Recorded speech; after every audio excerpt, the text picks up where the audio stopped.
Standard Maths, Chapter 2, Real Numbers, page number 51.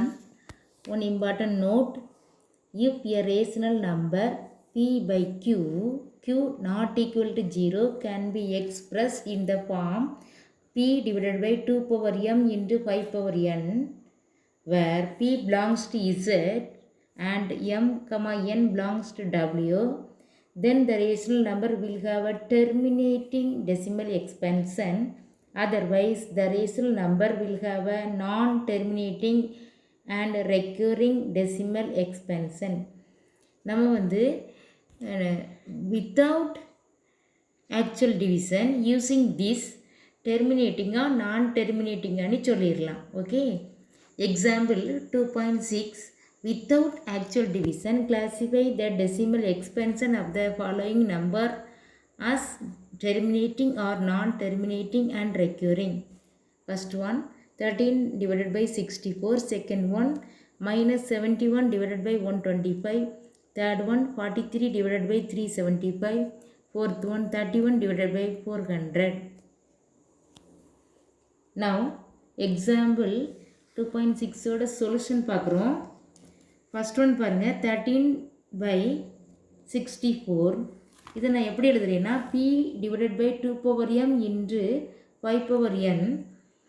64 2 ஃபேக்டர்ஸாக பிரிச்சுக்கோங்க. 2 power 6 equal to 64. therefore replace 64 by 2 power 6. we get 13 divided by 2 power 6 into 5 power 0. therefore இது எந்த ஃபார்மட்டில் இருக்குதுன்னா இந்த note பாருங்கள், p by 2 power m into 5 power n அப்படிங்கிற ஃபார்மட்டில் இருக்குது.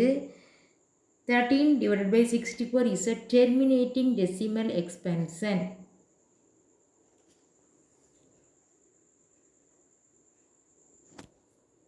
Second one பாருங்கள், minus 71 by 125.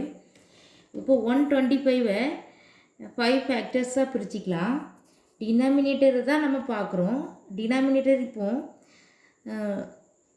Minus 71 by 2 power 0 into 5 power 3ன்னு எழுதலாம். therefore this is the form of p divided by 2 power m into 5 power n. therefore minus 71 by 125 is a terminating decimal expansion. Third one பாருங்கள், 43 divided by 375. இதில் p divided by 2 power m into 5 power nங்கிற ஃபார்மட்டுக்கு கொண்டு வரோம். Look the denominator. Denominator is 375. 375க்கு factors கண்டுபிடிச்சேன்னா 3 power 1 into 5 power 3ன்னு வருது. இது சப்ஸ்டிட் பண்ணால் 43 divided by 375 equal to 43 by 3 power 1 into 5 power 3.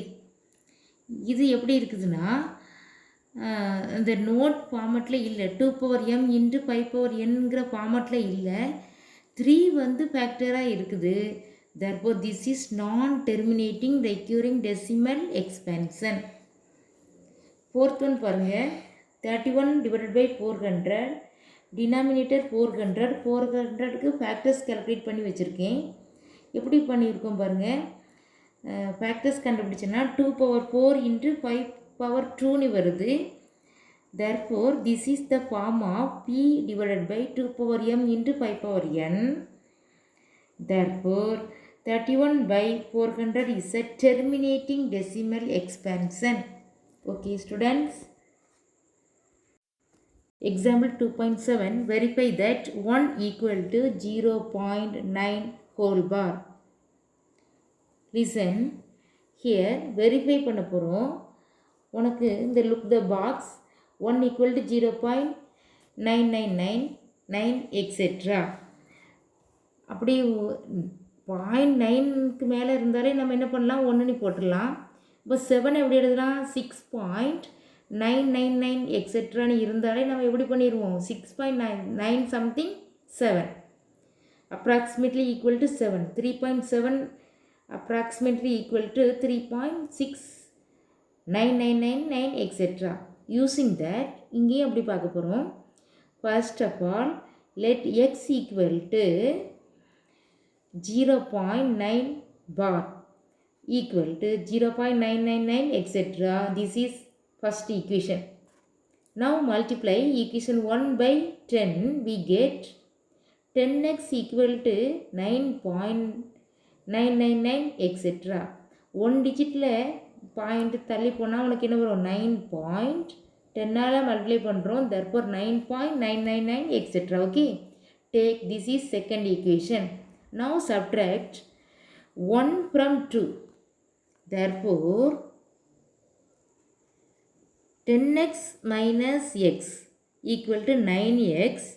இங்கே டெசிமல் நம்பர்ஸ் எல்லாம் கேன்சல் ஆயிரும், உனக்கு என்ன கிடைக்கும் 9 மட்டும் கிடைக்கும். 9x equal to 9, therefore x equal to 9 by 9, that is 1.